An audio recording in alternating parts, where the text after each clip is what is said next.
Polling రోజు జరిగిన ఘటనలపై AP సీఈవీ Dwivedi ఆరా తీశారు. పూర్తి వివరాలు ఇవ్వాలంటూ జిల్లా కలెక్టర్లకు ఆదేశాలు జారీ చేశారు. సాయంత్రం 6 తర్వాత పోలింగ్ జరగడానికి గల కారణాలను రాతపూర్వకంగా వివరించాలని వెల్లడించారు. ఉద్దేశపూర్వకంగా తప్పులు చేస్తే చర్యలు తప్పవని హెచ్చరించారు. బెల్ నిపుణులను ఉపయోగించుకోకపోవడంపై సీఈసీ ఆగ్రహం వ్యక్తం చేశారు.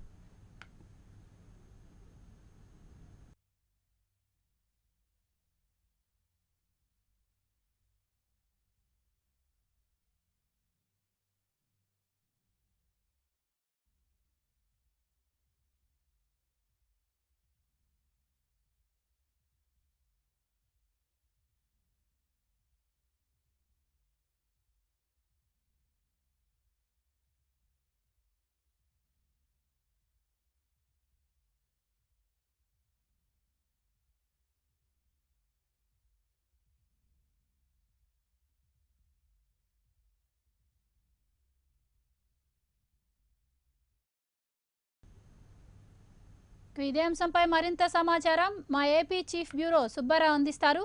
సుబ్బారావు, చెప్పండి, ఎన్నికలు జరిగిన తీరుపై ఈసీ ద్వివేది ఆగ్రహం వ్యక్తం చేసినట్టు తెలుస్తుంది. దీనిపై మీ దగ్గర ఉన్న సమాచారం ఏంటి? Thank you Govardhani.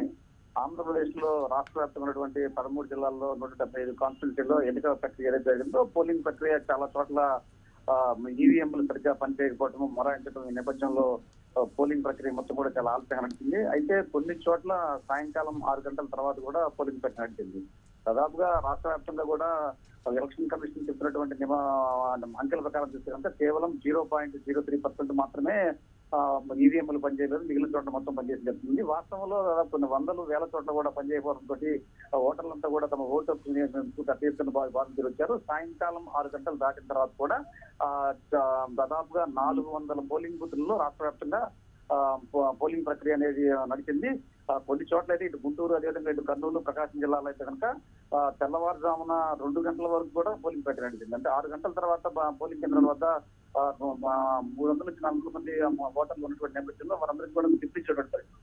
ఆ స్లిప్లు ఇచ్చినటువంటి వారందరికీ కూడా తిరిగి ఆ ఓటింగ్ హక్కు వినియోగించే అవకాశం ఇవ్వడంతో వారంతా కూడా పోలింగ్ దృష్టిలో ఇదంతా కూడా ఎంటైర్ ఆంధ్రప్రదేశ్ లో మొత్తమైనటువంటి ఈ పోలింగ్ ప్రక్రియ మీద చాలా పెద్ద ఎత్తున అపవాదులు ఇస్తుంది. అదేవిధంగా ప్రతిపక్షం, అధికార పక్షం రెండు కూడా తమ యొక్క అసంతృప్తి నేపథ్యం ఉంది. అదేవిధంగా ఎలక్షన్ కమిషన్, భారత ఎన్నికల సంఘం కూడా రాష్ట్రంలో ఎలక్షన్ స్థాయిలో వివరాలు నేపథ్యంలో ఈ రోజు సాయంకాలం లోపల 6 గంటల సమయం కల్లా మొత్తం ఇవ్వాలని చెప్పేసి సమాచారం మొత్తం మంది 13 జిల్లా కలెక్టర్లు కూడా ఆంధ్రప్రదేశ్ ఎలక్షన్ కమిషనర్ గోపాలకృష్ణ ద్వివేది స్పష్టమైనటువంటి ఆదేశం జారీ చేశారు. వీటిపైన మరికొద్ది సేపట్లో ఇప్పటికే సమాచారం కూడా సేకరించినటువంటి ఉంటుంటారు. మరికొద్ది సేపట్లో ఒక స్పష్టత వచ్చేటువంటి అవకాశం కనిపిస్తా ఉంది Govardhan. Right, thank you Ramakrishna.